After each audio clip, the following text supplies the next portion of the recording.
The sun's shining, birds are singing, and all feels right in the world.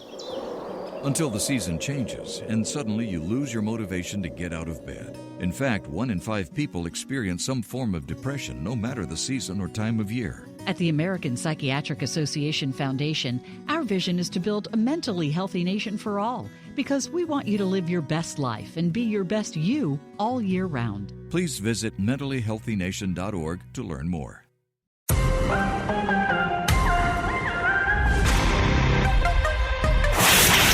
This is the Jeanine Pirro Show.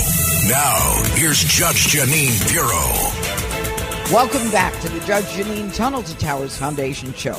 Joining us now, Jeffrey Chartier. He is an attorney in the Bronx. He's been practicing law about 30 years. And the good news is that he was an assistant district attorney for many of those years, working in the Westchester County DA's office. And since I did my opening statement on the Danny Penny case, I thought I would call someone who was familiar with the case and is familiar with the defense attorneys in this case. So, everybody, let's give a welcome to Jeffrey Chartier. Jeffrey, how are you this Sunday morning? I'm doing well. Good morning, everyone. Okay, it's good to have you on, Jeffrey. Okay, so I've been sitting at the Danny Penny trial, and I did my opening on it this morning. And, I'm very concerned. I'm concerned about the fact that someone makes a decision that they're going to stand up and help other people. 24-year-old kid. And, Jeff, you and I mean, let's just put it out there. We work together, okay? But you and I have seen so many young people with so many problems and ACDs and juvenile delinquents and all this stuff and juvenile offenders. And here you've got this guy, Danny Penny. He was 24 years old. I think he's 26 now. He gets on a train. I think he had gone for a swim, and then he was going to a class. He wants to be an architect. He just finished as a Marine, and everybody's panicked because a lunatic literally comes on and says, I'm going to kill a mother effer today. And everyone is petrified. And that's not my opinion. That's people who were on the train who said it. So the defense now is in a position to have to put to the jury the fact that this guy has a reputation for peacefulness and calmness and honesty and all that. But this case is bigger than all that because of the politics involved and the race, the undercurrent that Alvin Bragg and the protesters are outside screaming every day, justice for Jordan Neely. I mean, what's your general take on the case? Well, to begin with, I do believe politics should stay out of the courtroom. It happens way too often these days where a system that's supposed to have fair interpretations of facts is interfered with by an aggressive politician with an agenda and also by protesters that stand outside of a courtroom and have undue influence upon jurors and the public, and the media eats it up. The media picks a side, runs with it, and you are judged before you even walk into the courtroom. Mm-hmm. That's the fear these days. What's amazing is when you say the people outside the courtroom, they've got a bullhorn, Jeff Chartier, and, they're yelling justice for Jordan Neely. Talk about undue influence. I mean, I've heard it in the courtroom. And then on, I think it was Thursday when I was doing a hit for Fox, I'd come out of the courtroom. They came out and started screaming with their bullhorn at me while I'm trying to do this hit, Jeffrey, and I'm trying to look at the camera and not look at them. And then one of them comes under the camera to torture me. I don't know where that one's going to end up. But yeah, they want to influence, they want to intimidate, and they want the jury to go their way. But these two attorneys, Tom Caniff and Steve Razor, now you know them. I do. For the Stephen used to work for me. Yeah, yep. Stephen used to work for me when I was in the DA's office, when I was running one of the branch offices. He was a really hardworking, honest, a person of great integrity. I also know Mr. Caniff. He had a military background. Again, these are two people that aren't going to go out there just to defend a client. In this case, they're defending a client. They're not whores. They believe, they're not whores. That's exactly right.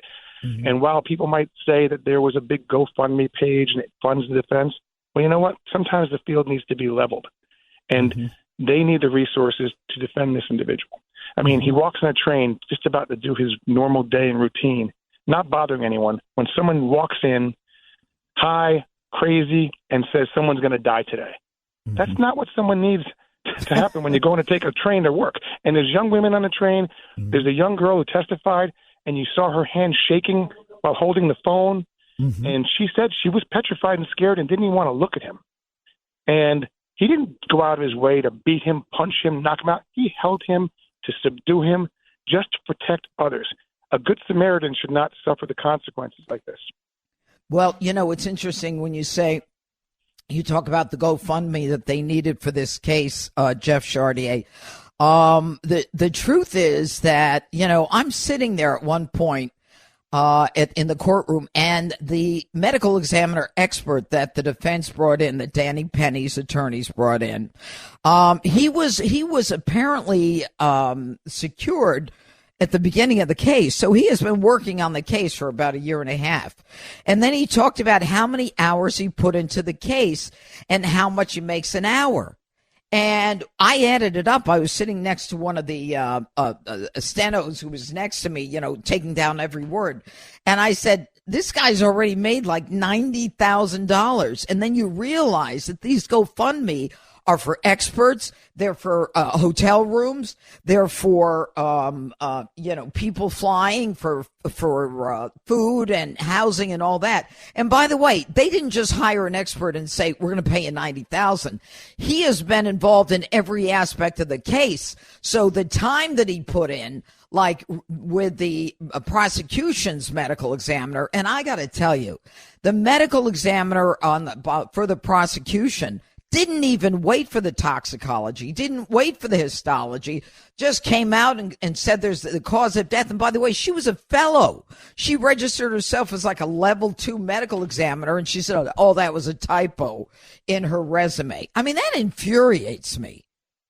No, I found it shocking as well. I watched some of the portions of the relating her testimony, and she came out there and she came across to me as someone with a clear agenda and someone that could not look at this independently. She made a rash decision and would never backtrack on it. Instead of doing what's right and saying, now toxicology came back, here's what may have caused it, here's what may have contributed to it, she was unwilling to do so. I hope the jury sees it that way. Well, this Dr. Chandru was incredibly clear, concise. Steve Razor, the one of the defense attorneys, he did a direct examination of this Dr. Chandru that was brilliant. I mean, it was brilliant. He took every one of the steps necessary to make it clear. Chandru was asked questions and answered them directly. It was almost as though you were in a class and you understood everything, because for every subsequent fact, you understood the preceding fact that created the basis for the next issue. It was brilliantly done. And I got to tell you, Kniff and Razor, these two guys, I'm very proud that they worked in my office. And I'm proud that you worked in my office too. We can say that. It's okay, Jeff. But they are doing an incredible job. My concern, though, is, you've got a New York jury, and I'm not sure how they're going to rule. I think the case is going to probably go to jury next week unless they take off for Thanksgiving. But, what do you think people are thinking about this case in terms of, look, Jordan Neely died. Should someone be responsible? Well, Judge, what's interesting to say is I can say yes. The fact that these young guys were from the Westchester County DA's office, it does speak a lot to the training that happened there. And also the direct by Mr. Razor, you're taught to do direct examination as a prosecutor. You're taught to examine experts. He did a great job. He really, really did. And a lot of people don't know how to do that. That's why the training from the DA's office is really important. But more importantly is the facts are the facts. He was able to elicit the truth. And the truth is what's really important here. There are many instances where there's a tragic result, but it does not mean someone is criminally liable for it. Could there potentially be civil liability, which is a different standard? Potentially. But all this is doing is saying, don't get involved. It's spreads the wrong message. If there's a danger, people are supposed to act and protect each other. That's what happens in a normal society. You don't coddle people. And perhaps a lot of the problem becomes from this reform, the bail reform, the fact that someone like this individual that was on the train could be there instead of possibly having his prior arrests and mental health being taken care of through that system of criminal justice. Maybe this never would have happened. But now, with all this liberal reform out there, it is creating a system where the deranged are protected, and those that are protecting society are demonized. It happened in Bragg's office when the individual with the bodega was charged when he was being attacked and stabbed and ended up defending himself. Remember that one? Yep. And then they had to reverse course and do it. But then again, I think there's a race factor here as well. Look outside and see the protest. Whenever it's a person of color that's killed, I don't think people are looking at the facts instead of it's a color versus color. And it's tragic.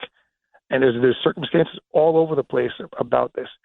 Breonna Taylor was somebody that was harboring a drug dealer while she was a corrections officer. A search warrant's being executed. He fires at the police, and she gets killed by a stray bullet. And they're trying to blame the police. Yep. There's stories all over the place now where people put aside what the facts are instead of looking at it independently and just make rash judgments and then run with it because it's a political story that gets fed by left-wing media craziness. Anyway, I want to thank you, Jeffrey Chartier, on this Sunday morning from the Bronx, a former prosecutor. It'll be very interesting to see what happens in the Danny Penny case. It'll be, as I intimated in the beginning, it's bigger than this case. It's a bigger issue. It's about whether or not we're going to allow people to step in the place of a good Samaritan and have the law protect them. Anyway, Jeffrey Chartier, thanks for joining us. Take care. Have a great Sunday. Thank you so much. Take care. All right. Take care.